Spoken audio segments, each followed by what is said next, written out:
Bueno, entonces, ¿qué es un ensayo clínico?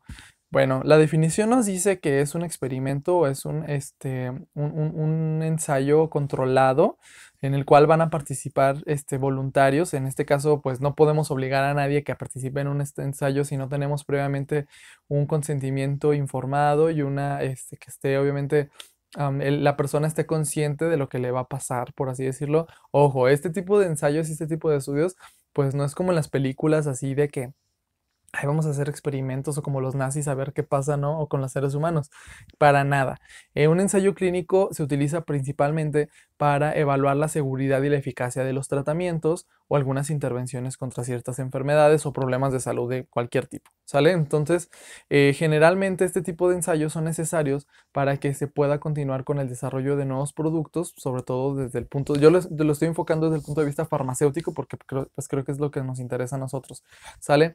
Entonces, puede ayudarnos a determinar ciertos efectos tanto desde el punto de vista farmacológico, farmacodinámico, farmacocinético y sobre todo en muchos casos se utiliza para ver si hay o no presencia de reacciones adversas. Entonces, las personas que pues deciden participar en un ensayo clínico, pues precisamente ellos están interesados, van de manera voluntaria. Los medicamentos que se están probando no son medicamentos nuevos, así que digas, "Ay, pues a ver qué pasa". O sea, no, previo a todo eso, pues ahorita al final vamos a enlistar todo lo que se tiene que realizar para poder entonces tener el desarrollo de un nuevo fármaco.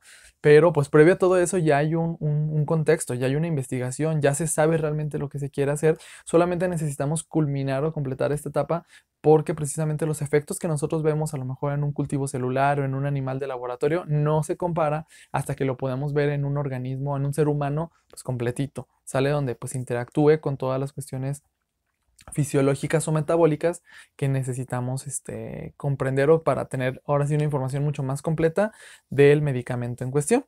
Entonces, si no les ha tocado participar en un ensayo clínico, yo les recomiendo que lo hagan. Es una muy buena experiencia desde el punto de vista pues como vivencia y les permite entender mucho esta parte de cómo se realiza este tipo de ensayos clínicos. En la ciudad existen pues muchas opciones o muchas clínicas donde pueden ustedes realizar este tipo de ensayos y sobre todo pues aprovechando que estos son personas jóvenes que son sanas y que precisamente pues necesitamos probarlo, porque imagínense si tuviéramos una persona enferma del riñón, pues a lo mejor me va a alterar mis resultados porque la persona va a tardar más en eliminarlo, ¿no? Entonces, háganlo, o sea, como una experiencia padre, no les va a pasar nada, no se van a morir, no es como que, ay, les van a extirpar los órganos, no es como que van a hacer experimentos así, los van a tener enjaulados, o sea, para nada, es una experiencia pues muy padre, ¿sale? Entonces, en este tipo de ensayos clínicos necesitamos o vamos a tener principalmente varios grupos de estudio. En este caso, los controles que se suelen utilizar en los ensayos clínicos pues son de dos tipos, los controles que son negativos y los controles positivos. Cuando yo me refiero a un control negativo, es aquel grupo de voluntarios los cuales pues sabemos que no van a estar recibiendo como tal el medicamento, la molécula, el fármaco, el tratamiento.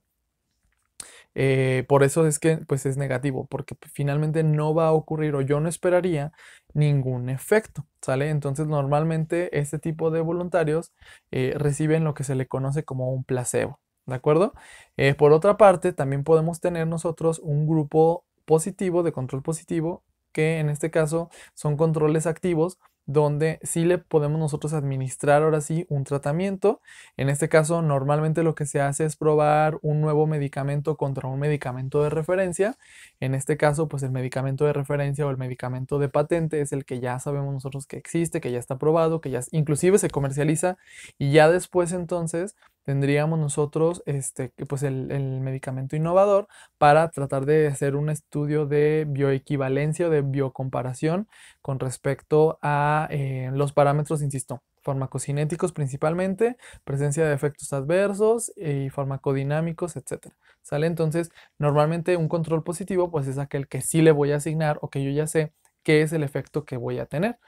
En este caso, pues las características de este tipo de ensayos clínicos, normalmente esto se les llama también ensayos clínicos controlados y aleatorizados, que precisamente cubren con las características que acababa de mencionar en el video anterior, donde vamos a tener, pues que normalmente de una población de estudio, pues se seleccionan o en este caso acuden de manera voluntaria los sujetos que van a participar en el ensayo.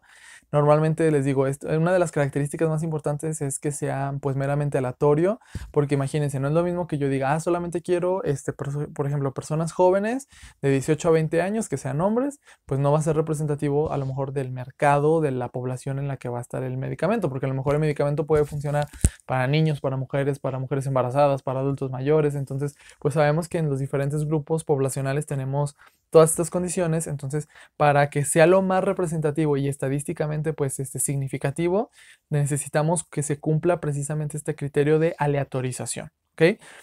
Entonces vamos de los sujetos que vayan a estar en mi estudio, pues yo voy a tener entonces pues dos grupos, el que va a recibir por supuesto el tratamiento nuevo, el tratamiento habitual, y en este caso pues vamos a ver nosotros, ahorita les voy a explicar las cuestiones del diseño de experimentos.